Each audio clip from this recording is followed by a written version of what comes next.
शुभ दोपहर प्रिय दर्शकों, मुझे सोल मार्च चैनल पर आपका स्वागत करते हुए खुशी हो रही है। पीकेटीवी के क्षेत्र से लाइव प्रसारण हो रहा है, जहां निर्माण जोरों पर है। न केवल निर्माण बल्कि कहा जा सकता है कि परिष्करण कार्य।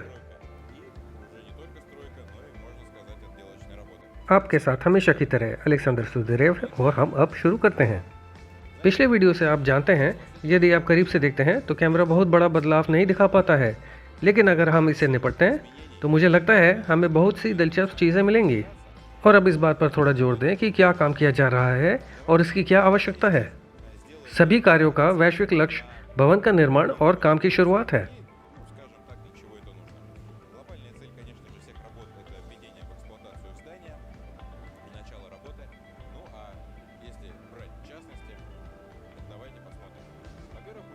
सबसे पहले इस मामले में हमारी उत्पादन लाइन को अलग करने वाली खिड़कियां पहले ही स्थापित की जा चुकी हैं। दूसरी तरफ भी खिड़कियां हैं। दरवाजे आंशिक रूप से बाईं ओर लगे हैं। मुझे लगता है कि अब हम उनके पास जाएंगे और प्रदर्शन करेंगे। प्रयोगशाला के दरवाजे हैं। बिजली आपूर्ति प्रवेश अलमारियां को अलग करने वाले दरवाजे हैं। साथ ही भवन के उत्पादन भाग में पहले से ही ऊर्जा नेटवर्क बिछाने के लिए केबल चैनलें ट्रे की स्थापना की शुरुआत के साथ बिजली पर काम चल रहा है। Electric power cabinet RCA1 and RCA2 स्थापित किए गए हैं। अभी आप उन्हें अपनी स्क्रीन पर देखते हैं और सामान्य तौर पर प्रशासनिक भवन और पीकेटीवी भवन के लगभग सभी हिस्सों में इंजीनियरिंग नेटवर्क बिछाने की तैयारी भी चल रही है।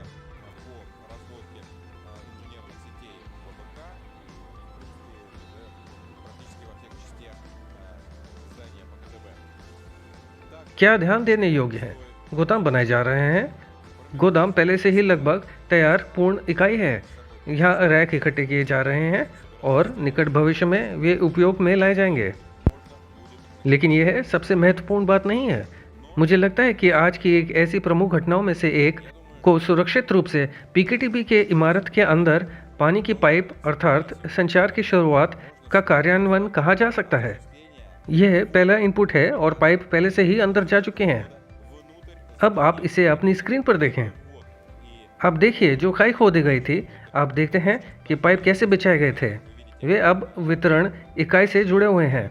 अब वहाँ वॉल्व लगाए जाएंगे और ये वह है जो हमें भवन को पानी प्रदान करने की अनुमति देगा, अर्थात हम अग्नि सुरक्षा परिसर को पानी प्रदान करेंगे जहाँ पंप स्थित होंगे।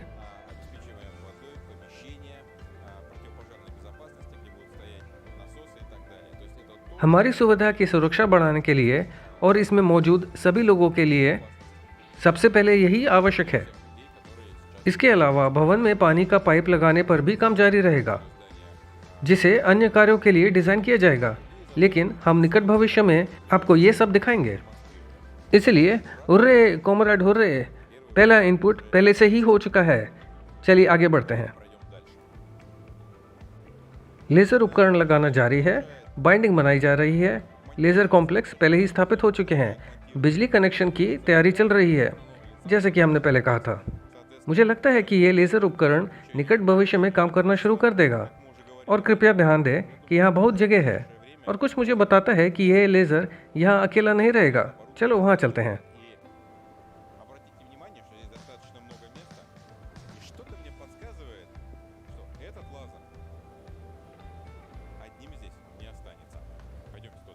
चलो यहाँ आओ। देखिए, मुझे लगता है कि मार्क पहले से ही कैमरे में आ चुके हैं। अब लोग विद्युत धातु संरचनाओं की स्थापना में लगे हुए हैं। साथ ही इंजीनियरिंग नेटवर्क के लिए चैनल डालने के लिए पहले ही अंकन किए जा चुके हैं। वे इन परिसरों से जाएंगे जिन्हें हम आगे दिखाते हैं। दरवाज़ा बंद है और इसके पीछे पावर कैबिनेट RCA1 है। चलिए आगे बढ़ते हैं। ऑपरेटर के लिए ये आसान नहीं है क्योंकि यह अचानक है।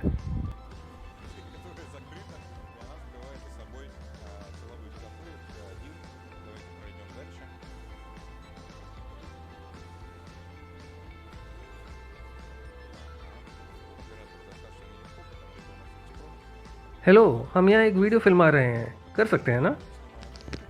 देखें कि उपकरणों की स्थापना कैसे चल रही है। ये कैबिनेट पहले से ही स्थापित हो चुके हैं। यहाँ ध्यान दें कि यह अंदर से कैसे दिखता है।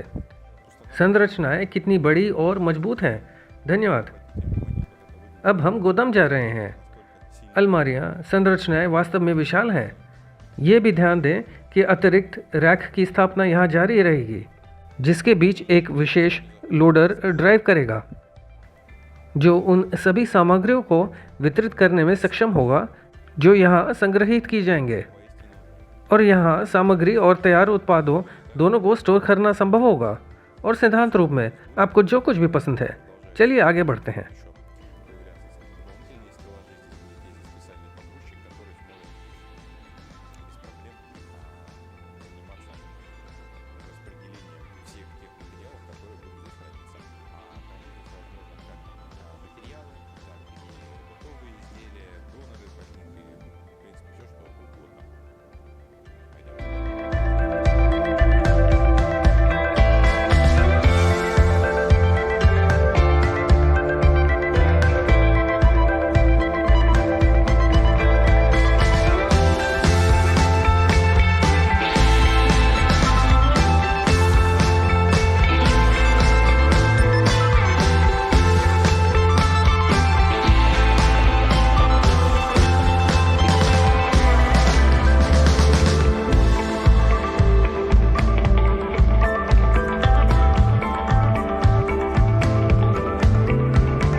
अब हम प्रवेश द्वार के पास हैं।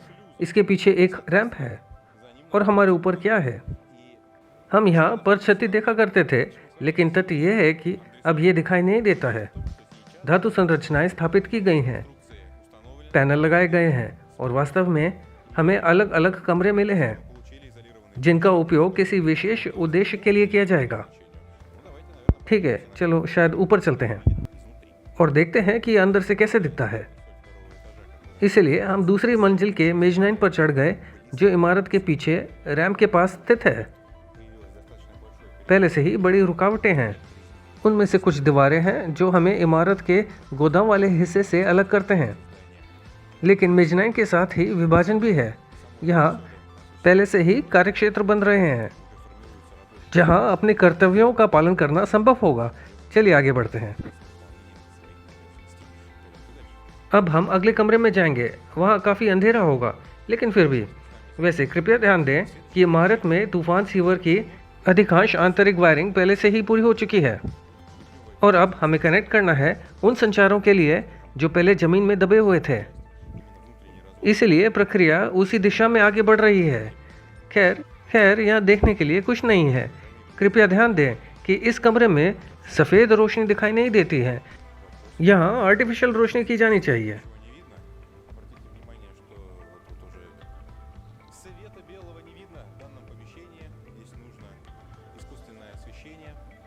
इस कमरे का उपयोग गोदाम या कुछ और के रूप में किया जा सकता है।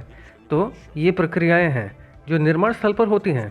मुझे लगता है कि कुछ प्रक्रियाएं जो आज आप टिप्पणियों के बिना देख रहे हैं, फ्रेम में आ गई हैं। वे काफ़ी रोचक और जिज्ञासु हैं। सबसे चौकस दर्शक तुरंत इस प्रश्न पर ध्यान देंगे, लेकिन हम कहते हैं हम कुछ साजिश रखेंगे। खैर, वास्तव में सोवलमाश प्रोजेक्ट में होने वाली सभी घटनाओं के बारे में जागरूक होने के लिए हमारे सोशल नेटवर्क्स को सब्सक्राइब करना सुनिश्चित करें। मुझे लगता है कि हमारे आगे बहुत अधिक रोचक जानकारियाँ हैं। आपके समय के लिए धन्यवाद। जल्द ही मिलते हैं।